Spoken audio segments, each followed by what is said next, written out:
My name is Tom Dooley. I work for the Morrisville Fire Department. I've been involved in I've been a car seat technician probably for about 6 or 7 years.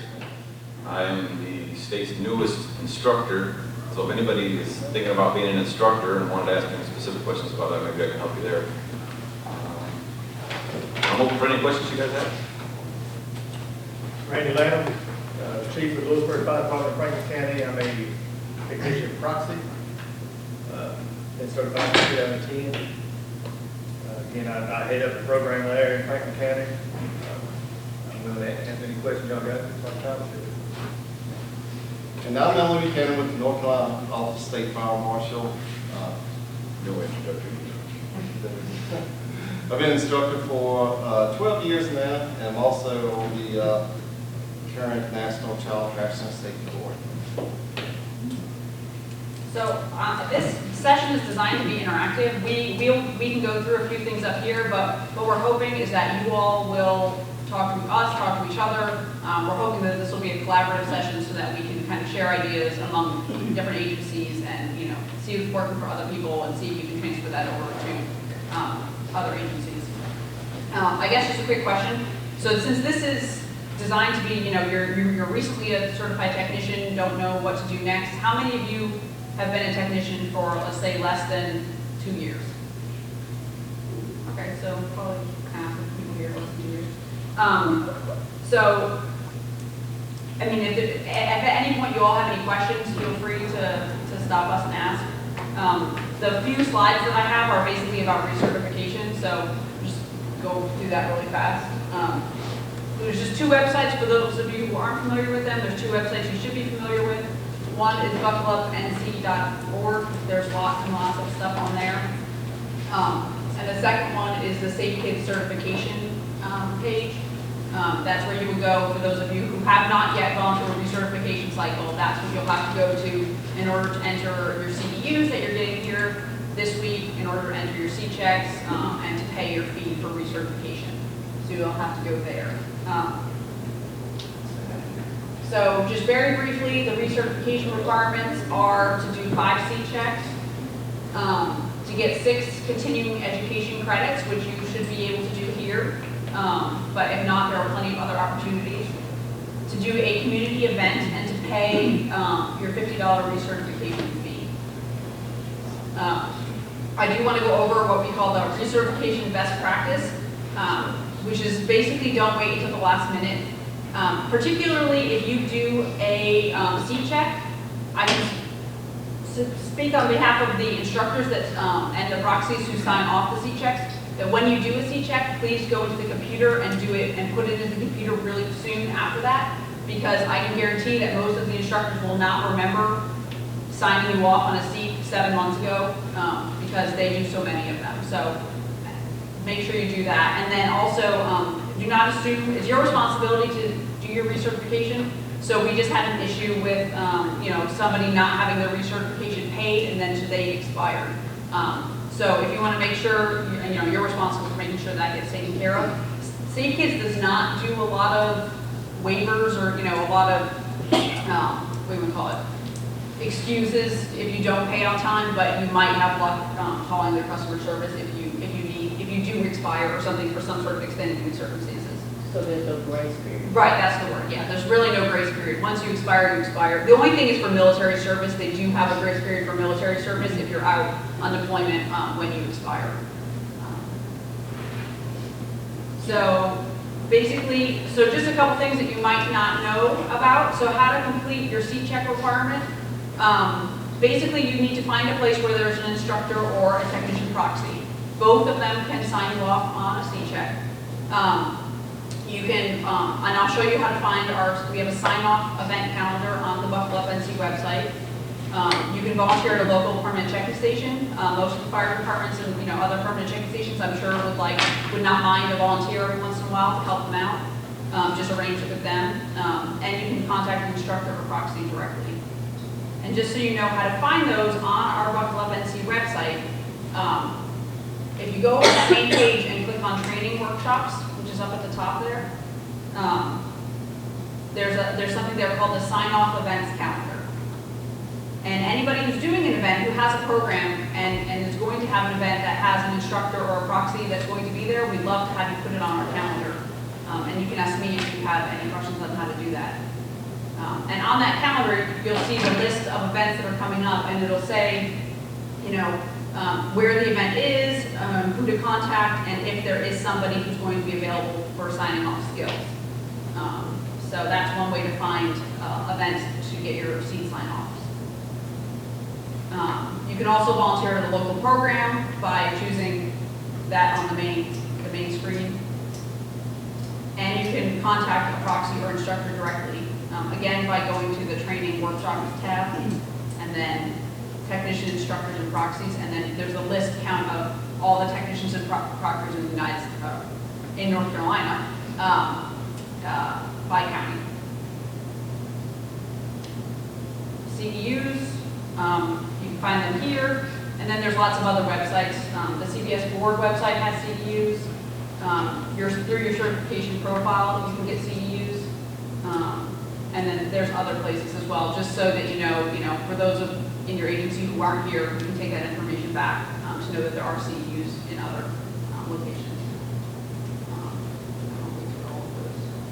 And just so you know, a community event counts as a 2-hour check-in event with at least one other CPS technician, or providing at least 4 hours of community education to community members.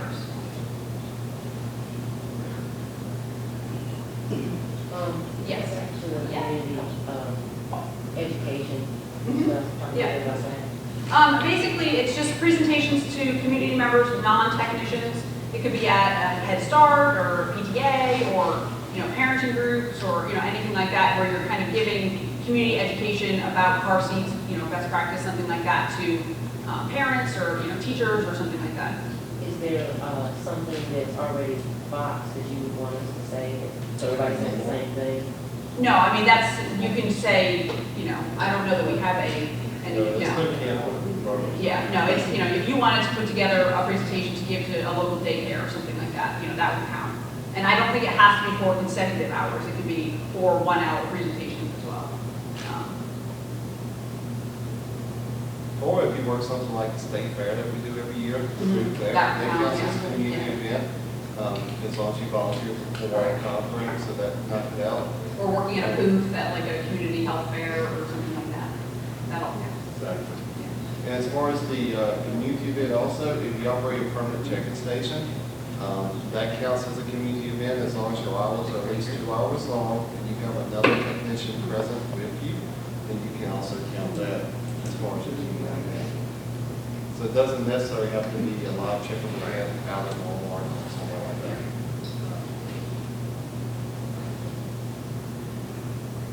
So that's the gist of it for recertification. Just wanted to go over that quickly for those of you who haven't made it through the whole recertification cycle yet. Does anybody have any questions on that? Yes. I was just gonna say, make sure you keep records, because I got audited my first year. And Okay, good, trying yeah. to get everything together was kind of, I had it. Okay, You know, if you yeah. keep it in a folder somewhere, like this book or whatever, it makes it so much easier when you do get audited. And what did they ask you for? What did you have to do? I had to have like proof of my, I had to have a seat check, but basically what they ask for you in an audit is proof of your seat. Has anybody else been audited? I scan mine into the computer because I can keep track of piece of paper, so I scan mine into the computer and have a file on my computer that has mine, just so I don't have to worry about them. What they do audit is your CEUs, so any CEUs you have that you entered in the computer or system basically has to match up with what you have in documentation. So if you went to an in-person workshop, which would be attending a conference, then you have to have something to back up those CEUs, and that's what they're asking for, it's pretty much scanning level. I will tell you, the only way to not pass an audit is to not respond. So if you get an audit, don't panic, because basically it's just a way to keep technicians honest, so to speak, to make sure they actually are meeting CE requirements. So just make sure you respond. As long as you communicate with them, they will work with you and making sure you get the documentation you need to pass the audit. We want to keep a file. The day you get your certification, you want to keep a file, and every time you do anything, put it in a file. 'Cause one day you'll get that letter, and you know, be scrambling to look for it all. Especially if you want to use, now he was mentioning the permanent checking station, if that's what you're part of, and you were to do, you wanted your activities, and you want to document your check, you know, you want to keep copies, maybe, you know, the sheet that you filled out, you know, with the other technician that you work with, throw that in your file so that you can back that up as well. So how many of you have heard of technician proxy? Are you guys aware of that process? How many of you have not heard of technician proxy? How about that? A couple people. Okay, so a technician proxy is basically somebody who can sign you off on seat checks who's not an instructor. It's kind of they're a technician who has gone through some additional training, I guess you could say, to become somebody who can then sign off on seats. And that's basically because in North Carolina, we have 54 instructors, but they're concentrated in certain areas. You know, Durham has 5. And there's other parts of the state that don't have a lot of instructors, and it's a burden for that one instructor to have to be able to keep up with, you know, 300 technicians to get them their recertification. So the technician proxy was kind of designed to fill that gap. And do you want to tell a little bit about the process of becoming one? What I did, you know, I looked at my area in Franklin County, you know, Allen's in Vance County, I've got instructors in Nance County that I know of. But my area was kind of open. I was an instructor. I started researching it, you know, back and forth with Alan, emails, phone calls, and technician proxy kind of fit my need for my program. What I did, I went to the Save Kids website. There's an application you got to fill out. You got to have 2 signed testimonies from 2 instructors, 2 different testimonies.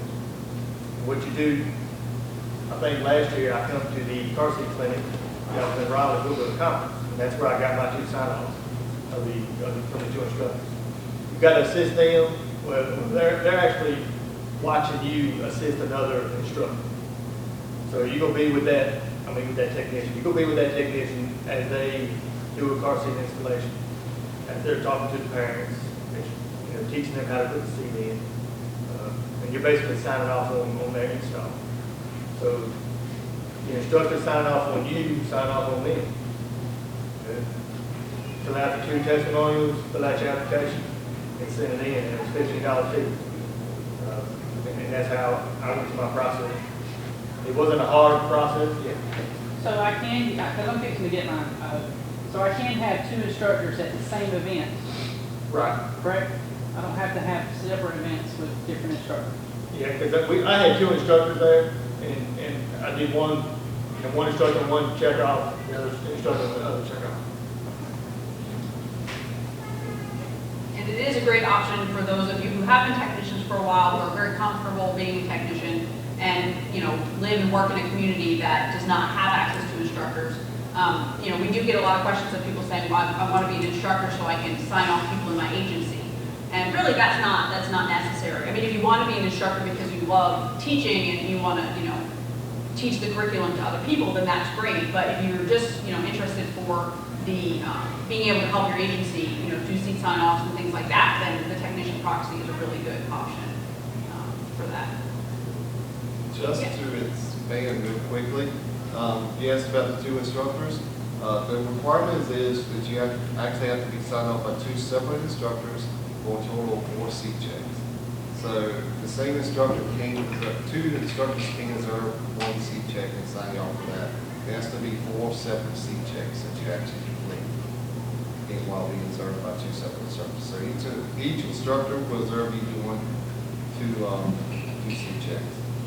By seat checks, you're basically working with the technician that's actually providing the information or education to the parent, and then that is what the instructor is actually observing. Yes, talk to us a little bit about the senior checker and what that encompasses and what, there's a smile.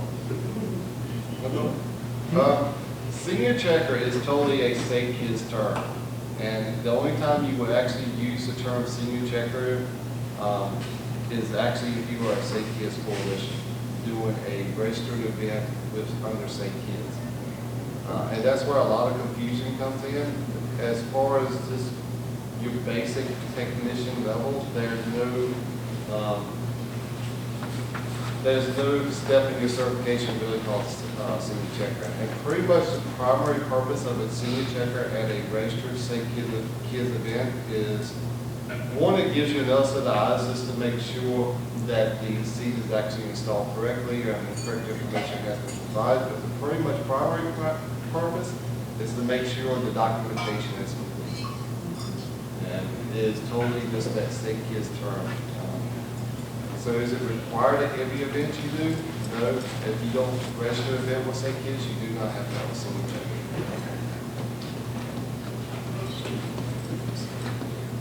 This is for the people that are talking, want to get recertified by the tech proxy, get their C checks done. My suggestion to you is email them or call them and make sure they have room. I know when I do them in our permanent checking station, and the maximum I try to have is about 3. That way I don't have to watch a whole bunch at one time. Seems to work pretty well. Because I've got people every once in a while will show up with 8 or 10 people. And I'm like, oh, I can't. Because I don't have that amount of seats coming through, and it gets to be a headache.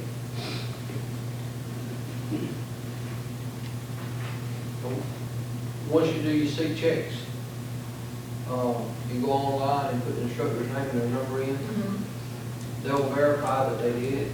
Yeah, an email You gets see sent the to the email instructor. back that the instructor is checked, because there's a place in here that, in the book where the instructor approved online by an instructor. Mhm. You'll check that, yes. You can check it, And yeah. the date he Yeah. sent you returning.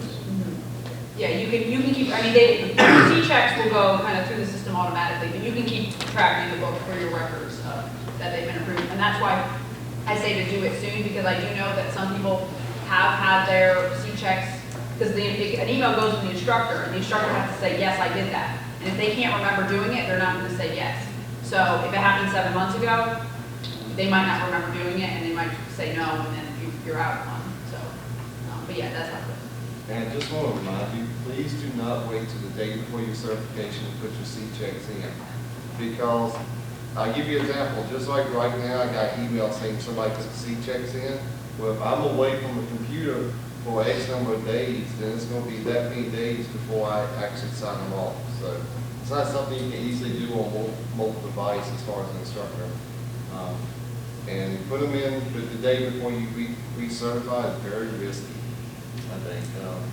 If you do put your C checks in and you go 4 or 5 days and you see the instructor hasn't signed them off, send the instructor an email, just let them know, hey, I put my seats in, could you please go in and sign them off. Take some initiative to get in contact with that instructor. Because there's a slim chance that the email actually went to spam, or, may have been kicked out and they actually didn't receive it. So, take some initiative, just make contact. This is a little reminder, because, just like most of us have normal jobs, we do all stay busy. So that's a good little reminder for that instructor or proxy to actually do C sign off. Don't wait till the month before you run out to start hunting someone to do your C checks either. That is also good. With the guys that I have, at the beginning of the year, I send them an email, let them know what date they run out, and when, and then usually about 2 or 3 months before, I send them another email. Try to keep it up. So does anybody have any other questions about recertification or anything you want to talk about? Okay. So I was thinking another common question that I get asked, I don't know about you guys, is I'm a new technician, what else can I do? I know I do C checks, I work at my permanent checking station, but, is there anything else that I can be doing in my community to help, parents or, community members or whatnot? So I wanted to see if somebody asked that question, I wanted to see what you all would suggest for other things that you all do with your agencies or even on your own that kind of relates to your role as a technician.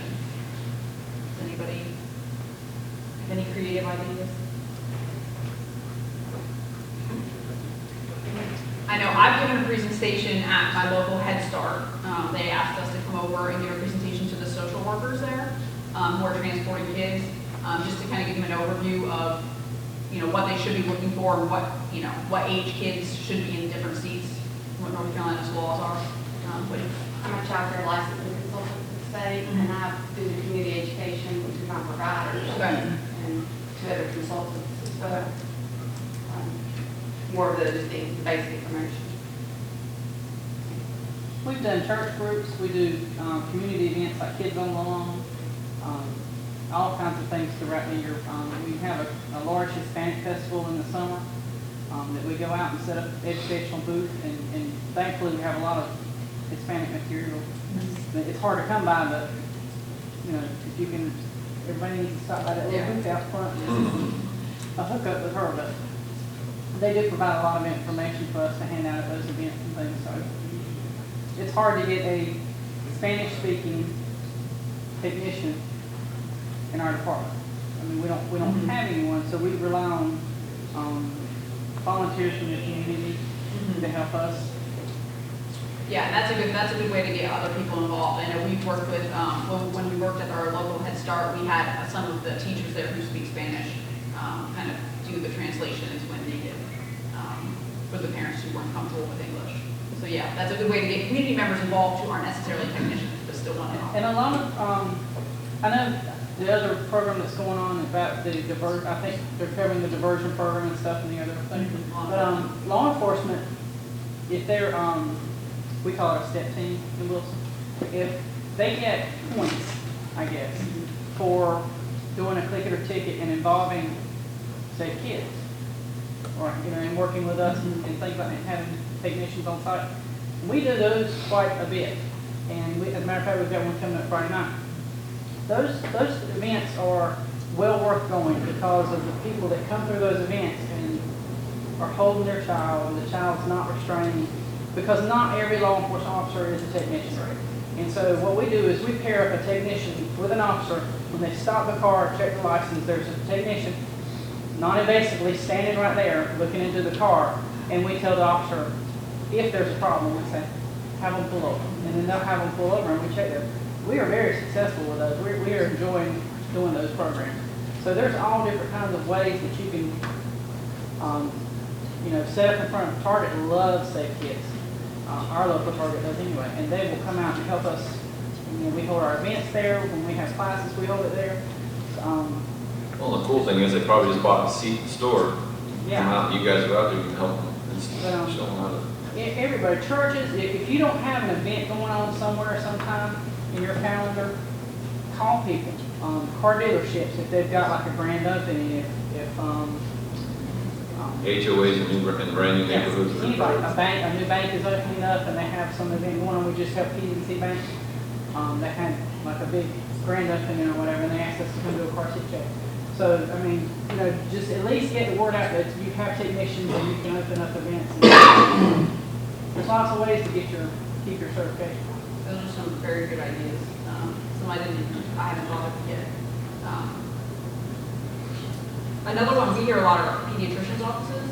I don't know if you all have that, where, people are coming in and out of pediatricians' offices and they're being told, your child's 1 year old, they can face forward. So we do a lot with pediatricians' offices, trying to get them to make sure they're up with the American Academy of Pediatrics recommendations, or at least have the materials that they can hand out to parents, so that the parents can make that decision. That's another one. A lot of local businesses too, like we have Cisco in our area, which is 12 buildings, thousands of people. And once or twice a year they run like a family day. It's probably called something. You can get involved in some of those too, where they're glad to have you come out and sit in their parking lot, be part of that. Gives them another display, gives them another opportunity. Sand coats, any of those.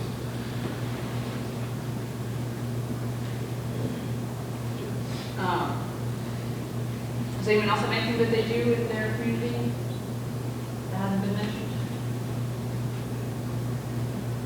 The other thing that we had to do, because we were a permanent check station, that we found, and I found when I taught in Aberdeen, is that if you're a large group like a police department or fire station, that you may want to develop a policy to go along with, just little things you don't think about if you're a firefighter and you're checking a car seat, if you take yourself out of service. Do you want to leave on call, while you're doing a child seat? If you're a police officer and you and we're actively involved in helping some area, you out of service, you in service. It's still little stuff like that that you may just want to put down on paper in a policy inside your department that could help.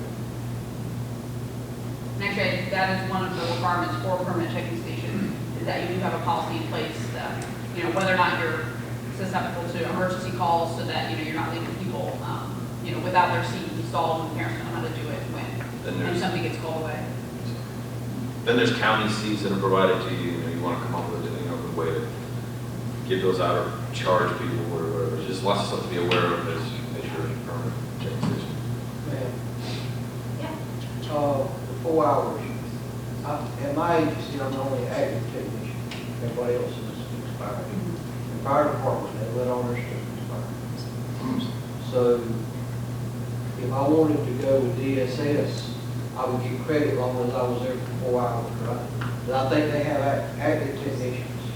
Do I have to put it on, or can I assist someone else? You credit for me? Yeah, you can assist. So if you do a 2-hour checkup event, it could be, you know, the state fair that Safe Kids runs, and or if, so if they're having an event or a permanent checking station or something, and you just help with them, that counts. You don't have to be in charge of it. I went to the state fair, but I worked primarily with Governor's Highway Safety that day. Would that count, or would I have to be in Safe Kids? I contacted Mr. Buchanan, that was my contact. But when I got there, they kind of, because I'm on the Governor's Highway grant, they kind of shifted me there. To actually count as a community event, it really has to be dealing with child fashion safety. So, in theory, because that whole exhibit deals with occupant protection, I guess in theory, it could count as an educational event, something I have to check on. But in theory, you really have to be there working with child fashion safety.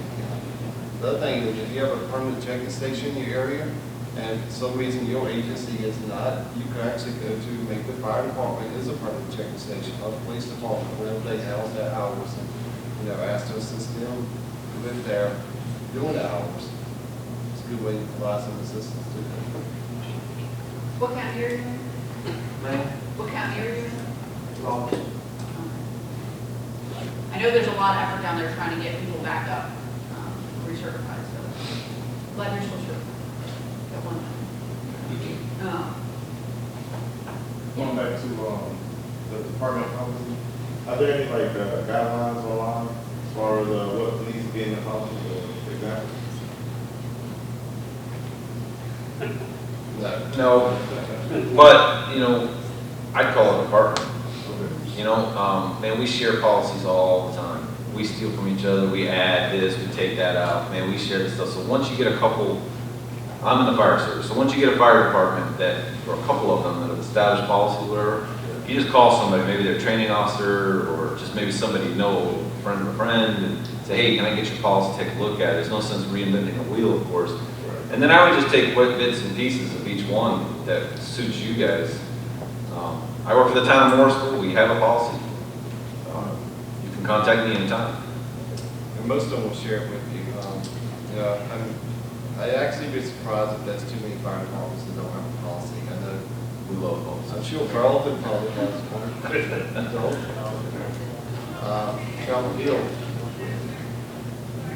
So, I mean, you can just call around and ask them. I know Rocky now actually has a policy in place also, so most people will just share it with you.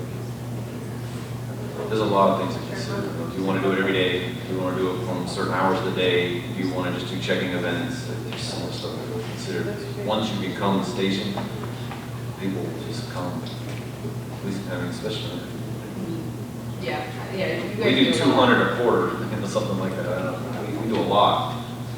But our location is part of it. But I work for the town of Morrisville, and I'll be more glad to share the cars.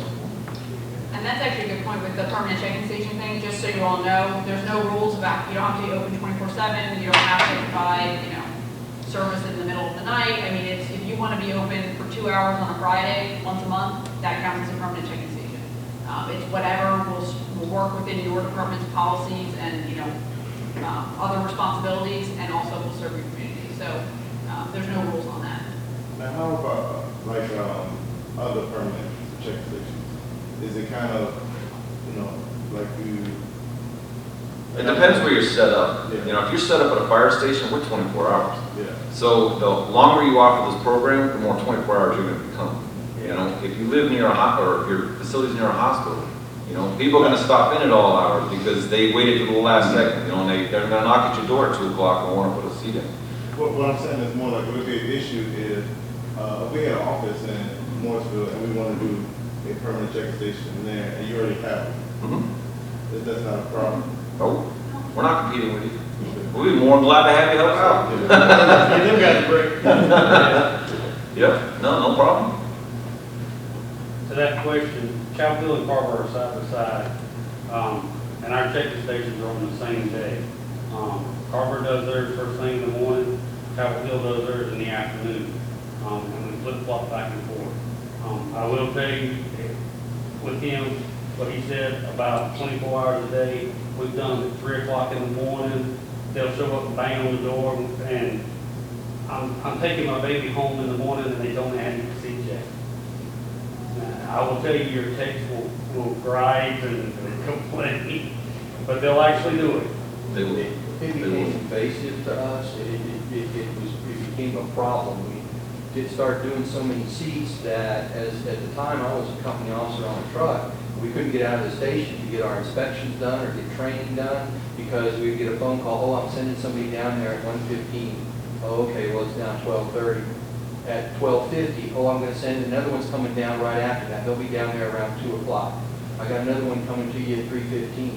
So I would go into work and we'd never leave the station to get the other things done, which was one of the drivers for why we created the permanent checking station. We still get people that show up that say, well, I can't make it on Saturday. When is the baby due? Is the baby here already? No, we got about 2 weeks ago, but they told us to come and I can't come on Saturday. So we end up doing it for them, you know, and we try to accommodate them as best we can, but we always try and guide them towards the clinic hours, because it allows us to be a lot more productive in other ways in the department. You want as many technicians as you can get to. It's a shame you let all you guys let it expire, because the more techs you have, you know, the more resources you have. Because if you've just got 2 or 3 people, you're going to tax them tremendously. They're going to be just nonstop doing car seats. So the more people that you have involved in it, the more likely, the more successful it's going to be, because you can share the load a little bit. The other thing is, if you've got multiple, like fire stations, well, we've got multiple fire stations. Ours is set up at our fire station number 2, but people don't look at that, they just see Chapel Hill Fire Department, and they'll show up at any one of our stations. That's right. So pretty much I've tried to keep at least one person on the truck on all shifts, at least trained as a tech. That way the tech can go out there and he'll take the rest of his crew with him. And the other thing I stress with our techs, they never ever go outside by themselves. They always go in twos. And for the simple reason that if you're in a car with a lady and she leaves and goes straight uptown and complains that he touched me inappropriately, if it's just you, the technician, and her, it's he said, she said. With 2 of our guys, there's some type of protection as far as that goes. And to go back to policy, a good motivation to keep people as technicians, to get as technicians, is to use your career development in a certain policy, which is what we've done in our department. So at a certain level of position in the fire department, you have to have that certification. So it's one way you can motivate people to get it. And the good thing is with, when you're doing C-checks, you know, if you have one person certified on the shift or something, other non-certified people can't help. They can fill out paperwork and do other kind of things. You know, only the certified person can touch the car seat, but at least you can have somebody out there helping with paperwork, handing out information, you know, whatever. Usually using the baby running. Yeah, that, yeah.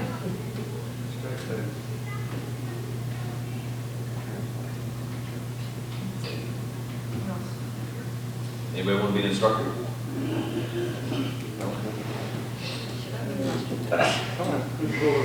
One for you. All right. What's the process again? You have to be. It's involved. it's a long process, and you really, which is a good thing, because you want people that really want to do it. But it starts off with a lot of, a couple of different applications, or the same application, but you send it to different places.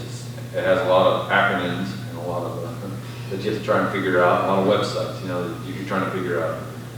It does take about 9 days, that you're going to have to dedicate between doing the assistantship and doing the candidacy for instructing. So the first 4.5 days, you're going to go and you're just an assistant, you just help. And you watch how they instruct, you learn how they instruct.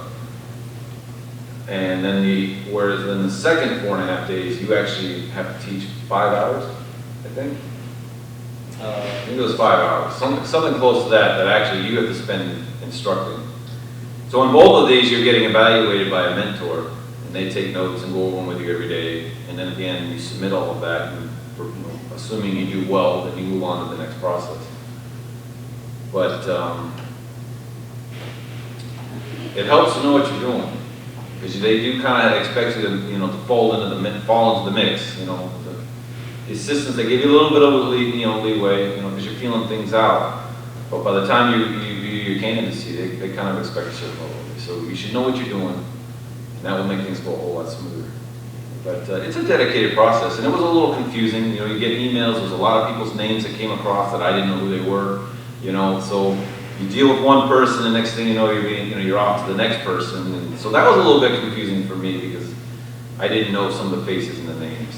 But they're extremely nice, and they respond to your emails almost immediately, almost every one of them. So I wasn't shy with questions, or filling things out. And then even with the instructor groups that you get assigned to, and if you do your assistantship, I would suggest you get one that's close to home, because they don't pay for any of the expenses to you, unless your department maybe will kick in. The candidacy, they just cover your meals in a hotel, and they give you some gas money. But they don't teach you to instruct. So it is a little bit of a dedication of time. But if you get in with a good group, and they're all great people, they're doing this for a reason, because they love doing this stuff. It's a lot, it can be fun. It was for me. I had a good time. And I think I have a slide. So this is just just so you know, we do get this question a lot, and a lot of people don't know that a technician can teach. So to be an instructor, the one thing that the instructor has that that no one else can do is you can teach the certification curriculum.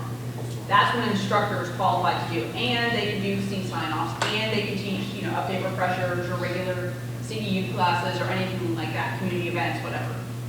The technician proxy can do seat sign-offs and can also teach CDU classes to, technicians in their area or anything like that. And a technician, they can teach too. They can, you can assist with an instructor who's doing an update refresher class if you want to. You can, you can teach a CEU class on your own. So, if you are a technician, there is opportunity for you to instruct if that's something that is of interest to you. Just good to have in your department too, if you need to do, your refreshers. To have somebody in your department or somebody in your area that is capable of doing that, which is what we're trying to address right now in Morrisville. We have a lot of people, and so we're trying to come up with something. Alan's always been great to come out and do our refreshers, but it'd be nice if we could help Alan, sure, come up with our own program for that. So it's good to have an instructor in your department. I'm sure most instructors wouldn't mind having somebody help if they're teaching an update refresher class, having somebody who's willing to, teach a module or, do some of the hands-on stuff or anything like that. So, there are options available if you don't want to be dedicated time to being an instructor, but you are interested in, the process of instructing. If you enjoy that, there are opportunities. I think that's about, that's all the slides I have pretty much. But,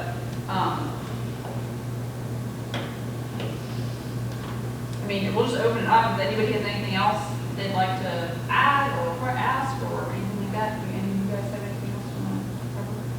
I'll talk about anything you got.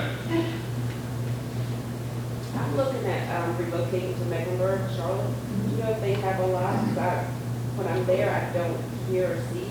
And so, are there fire stations? Because I would like to continue. There's Safe Kids Charlotte Mecklenburg is active. They don't have any permanent checking stations, but the Safe Kids program is very active. Matthews Police Department is a permanent chicken station, and then Britex is a permanent chicken station. Even though they're technically now in South Carolina, but right over the line. So, yeah, those are the only permanent chicken stations. But what you can do is, you go back to, you know, the Buckle Up NC website, and do find a local program and chicken station, and choose Mecklenburg County, you'll get the Safe Kids Coordinator, Buckle Up Coordinator, and all those people, so you can kind of make contact with them if you end up in that area. Problem I found in Mecklenburg is Mecklenburg's so big, I work Mecklenburg's so big, that the chicken stations are in Pineville or South Charlotte. So like Huntersville, Cornelius, Northwest Charlotte, stuff like that, kind of left out of it. Yeah, we would love to have some more permanent chicken stations in Mecklenburg County. Yeah. You can go down there and do that, that would be great. Manic used to do it. And isn't it? Yeah, she's here, so the coordinator, safety coordinator for Mecklenburg County is here, so if you ever, if you want to meet her.